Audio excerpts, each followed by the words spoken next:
अच्छा जी, अब ये एक न्यूमेरिकल है जिसके ज़रिए हम ये देखेंगे कि अगर किसी एवापरेटर की कैपेसिटी हमें पता करनी हो कि कितना करेगा और इसके को कितनी स्टीम हमें देनी पड़ेगी और कितनी देर में सॉल्यूशन हमारी मर्ज़ी के मुताबिक होगा, वो हम कैसे मालूम करें। तो ये न्यूमेरिकल है कि a given evaporator is to be fed with 10,000 pounds per hour of a solution containing 1% solute by weight. The feed is at 100 degree Fahrenheit and concentrated to 1.5% solute by weight. Steam supplied is at 227 degree Fahrenheit. If U, the overall surface coefficient, is 250, calculate number 1, weight of vapors produced, total weight of steam required और the hot surface area required। अच्छा, अब इसका data देख लें। F जो है यानी feet 10,000, XF जो है वो 0.01 है क्योंकि 1% बाई वेट सॉल्यूट है। TF टेम्परेचर जो फीट का है वो 100 डिग्री है और आपका XL यानी जो थिक लिकर है उसकी कंसंट्रेशन जो है वो 1.5 फ्रैक्शन थी तो 0.015 मोल फ्रैक्शन में XL हो गई। और temperature of the steam 227 degree centigrade. हमें मालूम करना है L यानी कितना थिक लिकर मिला, V कितना वेपर हमारा हुआ प्रोड्यूस हो रहा है और कितनी स्टीम आपकी दी जा रही है। और कंडेंस स्टीम याद रखें उतनी ही हमें मिलती है जितनी हम स्टीम देते हैं। तो SC is the condense steam. अच्छा, अब इस इक्वेशन मटेरियल यहाँ पर हम दो तरह की चीज़ें लगानी है, एक मटेरियल बैलेंस इक्वेशन, एक energy balance equation. Material balance हमें पता है कि input is equal to output, F is equal to L plus V और XF is equal to L XL। ये मैंने बताया था आपको कि जो भी जितना फीड कम होगा उतनी कंसंट्रेशन बढ़ेगी, तो हमेशा कंसंट्रेशन इनटू द अमाउंट बराबर होती है, बिल्कुल जैसे हम C1 V1 is equal to C2 V2 या N1 V1 is equal to N2 V2। ये क्वेश्चन आपको अच्छी तरह आती है। तो इसमें अगर हम थिक लिकर निकालें तो ये होगा हमारा F into XF upon XL।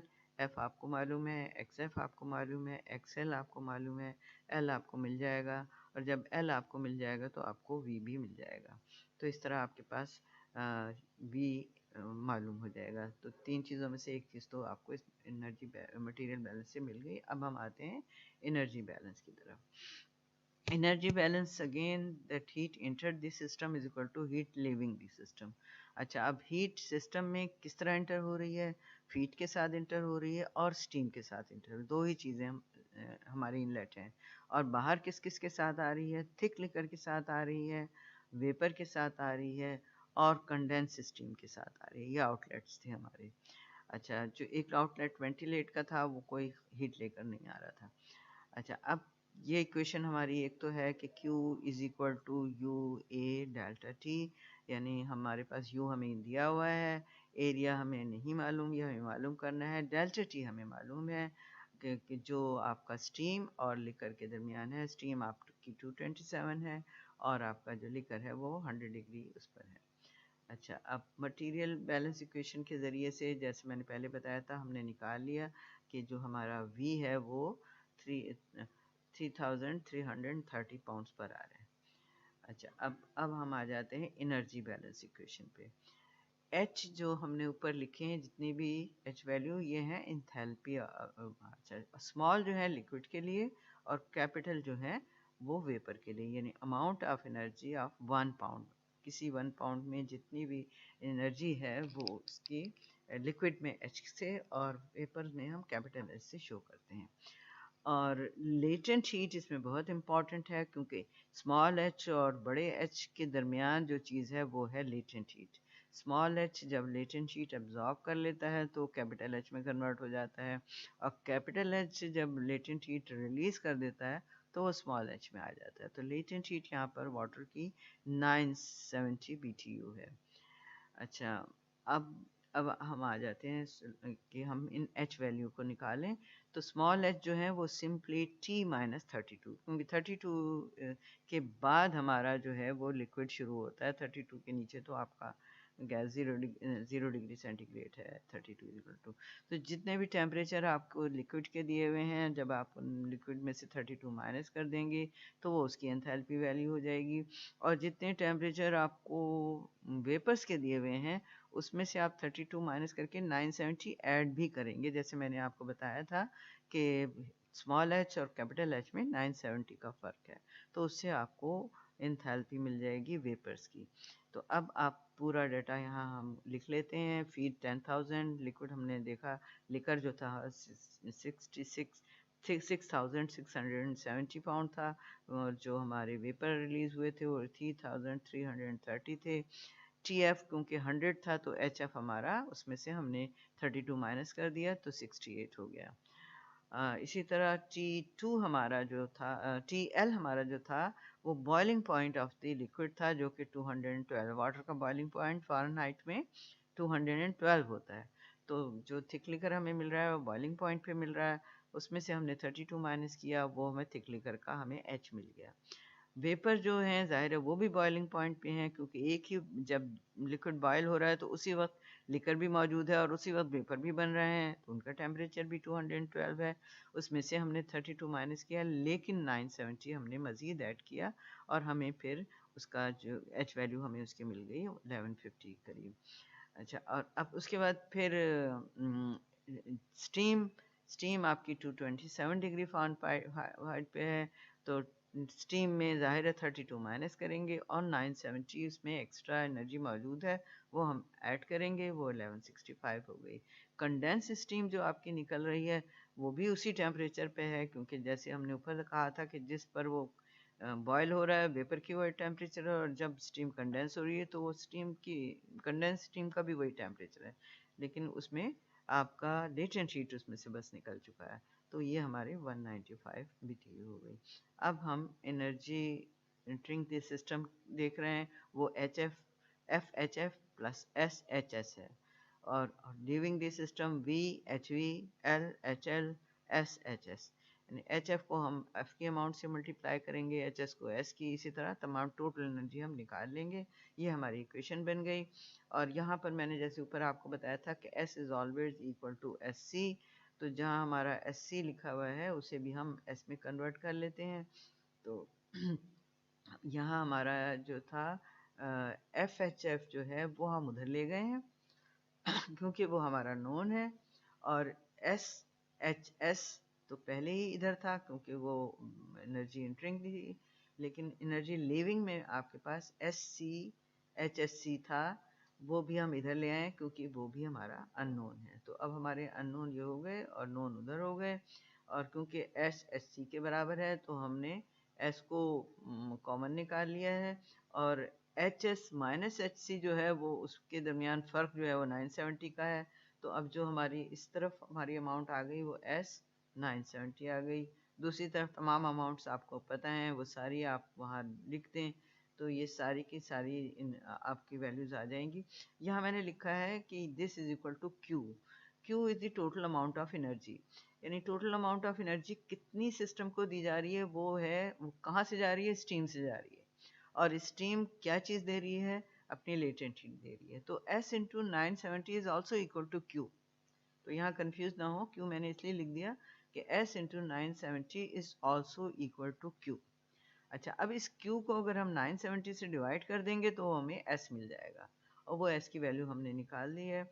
तो वो S की वैल्यू भी हमें मिल गई जो हमसे मांगी गई थी। तो अब हमारे पास वेपर भी हमें मिल गया और स्टीम की वैल्यू भी मिल गई। उसके बाद अब हमें हॉट सरफेस एरिया निकालना है, वो आप आराम से Q is equal to U आपको दिया हुआ है 250, डेल्टा T आपके पास मौजूद है, Q भी आपको मालूम हो चुका है।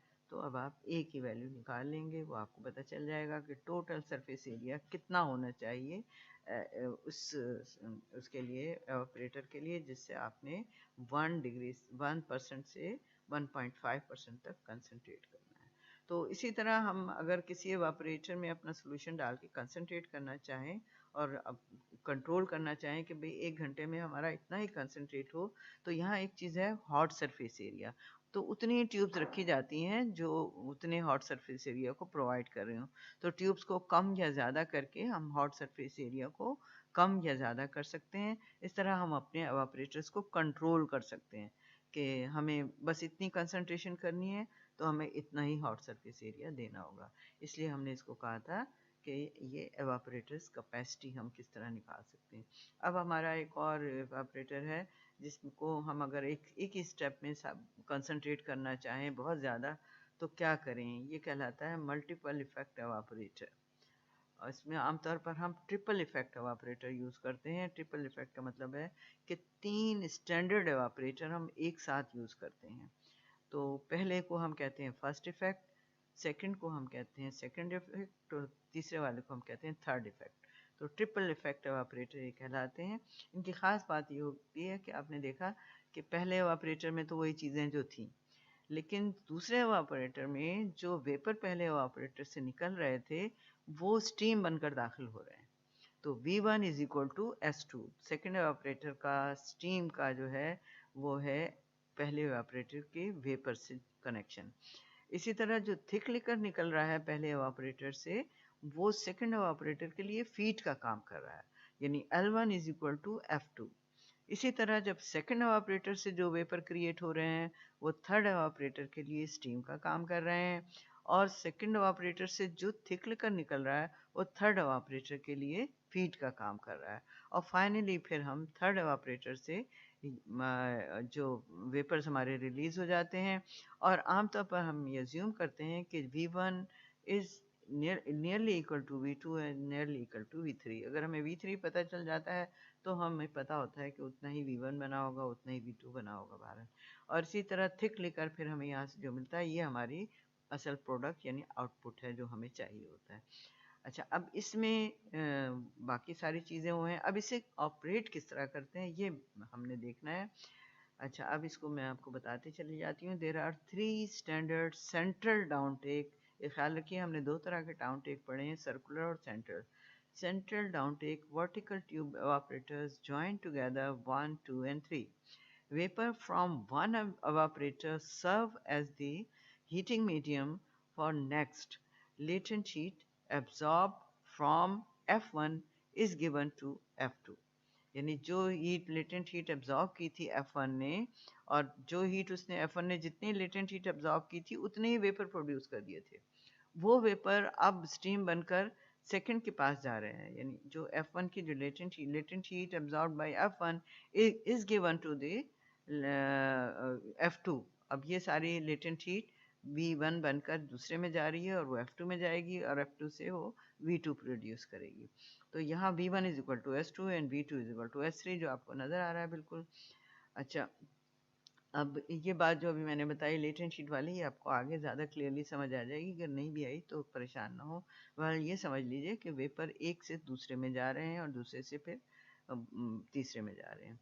अच्छा, उसके बाद हाईएस्ट वैक्यूम अब यहाँ पर कैसे क्रिएट करते हैं। ये आमतौर पे यहाँ हम वैक्यूम यूज़ करते हैं, क्योंकि वैक्यूम के ज़रिए प्रेशर रिलीज़ हो जाता है, और प्रेशर जब रिलीज़ होता है तो बॉइलिंग पॉइंट कम हो जाता है और सॉल्यूशन जल्दी बॉयल हो जाता है। तो हमारे पास दो सोर्सेस हैं, एक तो हीट के हम एनर्जी दे के बॉयल करें, और दूसरा ये कि हम प्रेशर कम करके बॉयल करें। यहाँ हमारी एनर्जी बच जाती है जब हम वैक्यूम यूज़ कर रहे होते हैं। तो यहाँ जो हम वैक्यूम यूज़ करते हैं वो है 26 millimetre height of the mercury. वैसे तो हम 32 लेते हैं, लेकिन यहाँ जो हम यूज़ कर रहे हैं वो 26। और 32 जब हम यूज़ करते हैं, जिसको हम 1 एटमॉस्फेयर कहते हैं या 760 mmHg भी कहते हैं, उस वहाँ पर हमारा बॉइलिंग पॉइंट था 212। लेकिन जब हम 26 इंच का प्रेशर यूज़ कर रहे हैं तो यहाँ हमारा बॉइलिंग पॉइंट हो जाता है 125 डिग्री फ़ारेनहाइट।